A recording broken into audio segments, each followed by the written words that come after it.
Hi hello నమస్తే, welcome to 100 TV. ఈరోజు మా స్టూడియోలో రాహుల్ అయ్యర్ గారు ఉన్నారు. అన్న నమస్తే. అన్న ఇప్పుడు ట్రంప్ అమెరికాలో ప్రెసిడెంట్ అయిన తర్వాత ఎన్నో మార్పులు చేస్తున్నారు. సో అదేవిధంగా స్టూడెంట్స్ని వీసాలు ఇవ్వకపోవటం కానీ, ఉన్న వాళ్ళని బయటకు పంపించడం కానీ, ఈ విధంగా మార్పులు చేస్తున్నాడు. అసలు ఎలా చూడొచ్చింది?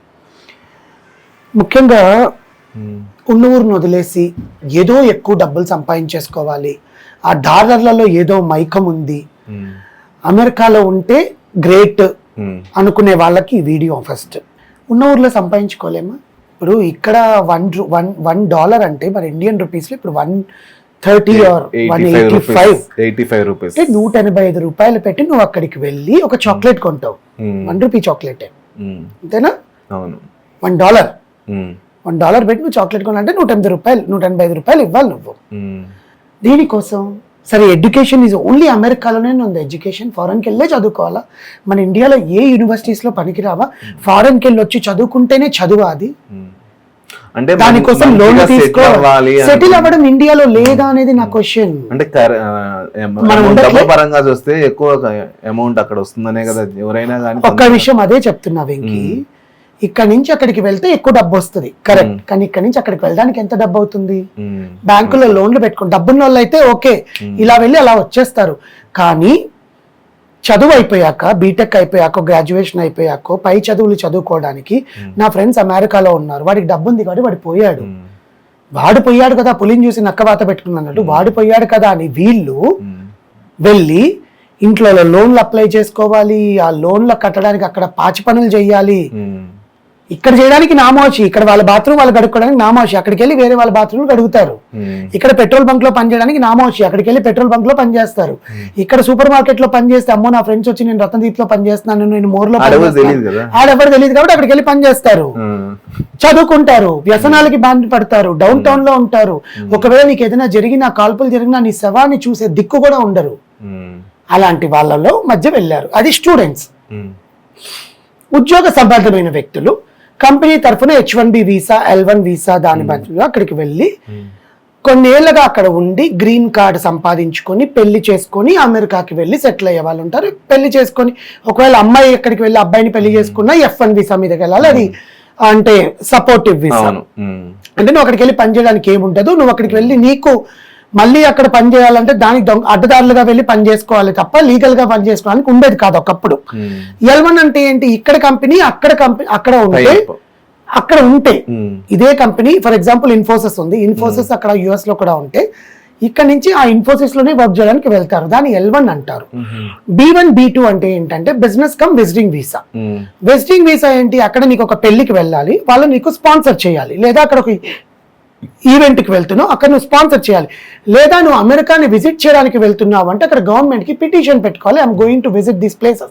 కానీ విజిటింగ్కి వెళ్ళినప్పుడు నువ్వు అక్కడ హోటల్లో ఉంటావా, నీ ఫ్రెండ్స్ ఇంట్లో ఉంటావా, నువ్వు ఎందుకు అమెరికాకి రావాలనుకుంటున్నావు, ఇవన్నీ రూల్స్ చెప్పాలి కదా.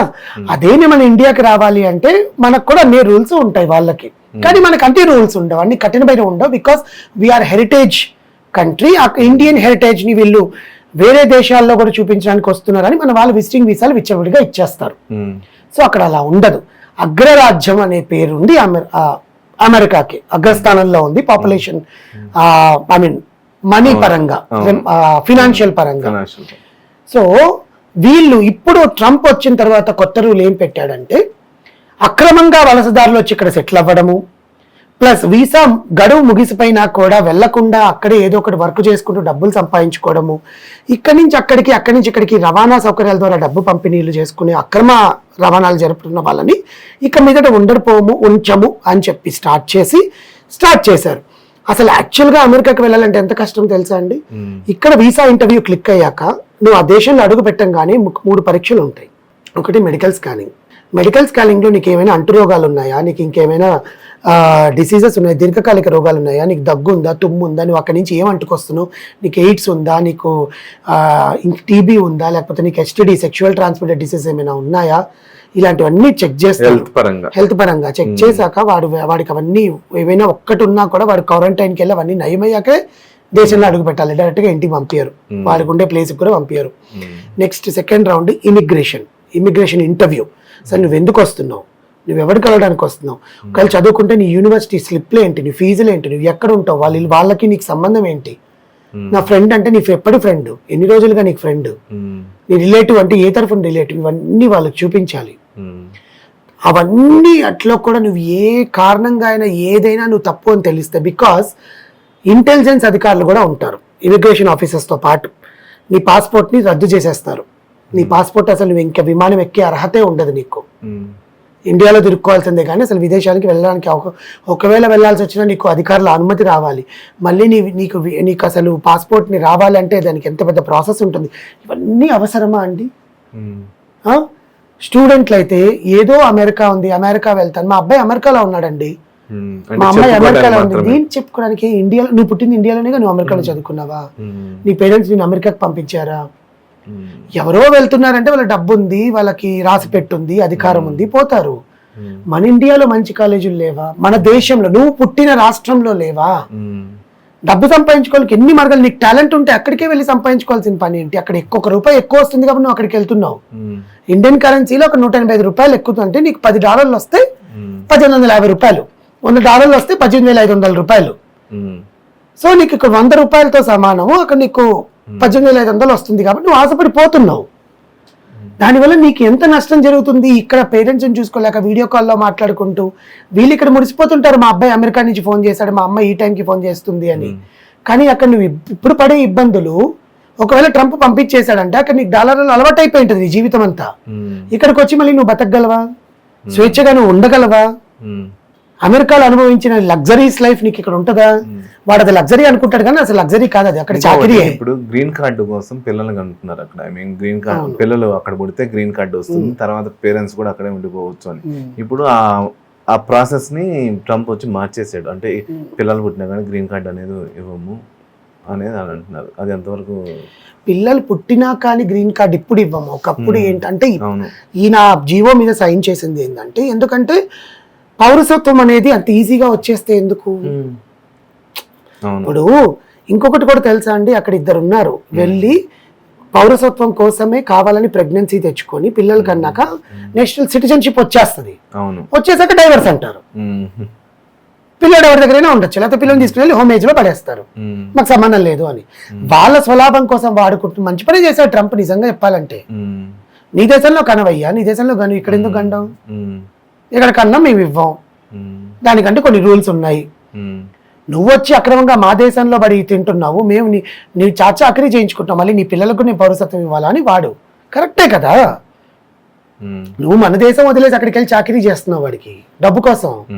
ఆ చాకరీ అది ఇక్కడే చేయొచ్చుగా, కళ్ళ ముందు ఉంటారు కానీ నీ పేరెంట్స్ ఉంటారు, నువ్వు తిండి తింటావు, ఇండియన్ ఫుడ్ తింటావు, హ్యాపీగా ఇండియన్ పాపులేషన్ అభివృద్ధి చెందుతుంది, టాలెంటెడ్ పీపుల్ ఉంటారు, మనకు ఎక్కువ ఉద్యోగాలు ఉంటాయి. మనం వాళ్ళ దగ్గరికి వెళ్ళి పనిచేయడం ఏంటి? నేను పోలేదు. I went for America only for visit అండి. నేను విజిటింగ్కి వెళ్ళాను, వచ్చేసాను. నాకు ఫ్రెండ్స్ ఉన్నారు అక్కడ, విజిటింగ్కి వెళ్ళాను. నేను చూడాలనుకున్నాను బికాస్ వరల్డ్ టూర్లో అదొక భాగం కాబట్టి. అసలు అమెరికా అంటే ఏంటి? మన ఇండియన్స్ అక్కడికి వెళ్ళి సగం చెడగొడుతున్నారు. మన ఇండియన్స్ చూపించే యాటిట్యూడ్ అంతా ఇంత ఉండదు. ఒళ్ళు కొవ్వెకి కొట్టుకుంటారు, మామూలుగా కూడా కొట్టుకోరు. Because we are in America. But ఇండియాలో ఉన్నప్పుడు ఆ స్టైల్ ఎందుకు చూపించావు? ఏం ఒళ్ళు కొవ్వా? తెలుగు కాదా నువ్వు మాట్లాడేది? ఇక్కడ ఇంగ్లీష్ నేర్చుకున్నావా? నువ్వు ఇంగ్లీష్ కుటుంబంలో పుట్టావా? నీ కులం ఏంది, నీ మతం ఏంది, నువ్వు ఉంటున్నది ఏంది, నువ్వు హిందువా? We are in America, he has in Texas there ice is no అంటారు. ఏం మాట్లాడుతున్నారా బాబు? తెలుగులో రాదా నీకు? నేను తెలుగుడివే కానీ నీ ముందు తెలుగులోనే మాట్లాడుతున్నాను. నువ్వు here this people are very crazy అంటే, ఒరే తెలుగులో అయ్యాడు రా, వాళ్ళకి కొవ్వు ఎక్కువ అని నేను తెలుగులోనే నీతో మాట్లాడుతున్నా. నా ఫ్రెండ్ కూడా అక్కడికి వెళ్ళి hey you know this is downtown అన్నాడు. ఒరే అది డౌన్ టౌన్ కాదు, అది గల్లీ అని చెప్పు, నేను ఒప్పుకుంటా. మారుమూల ప్రాంతం, ఊరు చివరా అని చెప్పు. This is downtown, here the blocks will be there అంటే ఏంద్రా బ్లాక్స్ ఉండేది? ఎవడో వెళ్ళి నువ్వు మాట్లాడుతున్నాడంటే నీవు తెలుగులో మాట్లాడడానికి ఏమి? I will speak the language when ever I require. When I'm talking to America, నేను అమెరికాలో ఆ స్లాంగ్ లోనే మాట్లాడితే వాళ్ళకి అర్థమవుద్ది. నాకు వచ్చి కానీ ఇంగ్లీష్ లో మాట్లాడితే వాడి పైనుంచి కింద చూస్తాడు. When you're in Rome, behave like a Roman, you be like a Roman. But when you're talking to Telugu person తో, తెలుగు అబ్బాయితో, తెలుగు అమ్మాయితో మాట్లాడుతుంటే నువ్వు అంత స్టైల్ ఎందుకు? ఏం తెలుగులో చక్కగా మాట్లాడలేవా? రాదా? ఇంగ్లీష్ వాళ్ళని ఎంటేసుకొని తిరగడాలు, పబ్బు కల్చరు, ఫోటోలు పెట్టడాలు. మన టెక్సాస్ లో మంచు పడిందండి, ఎప్పుడు మంచు చూడలే.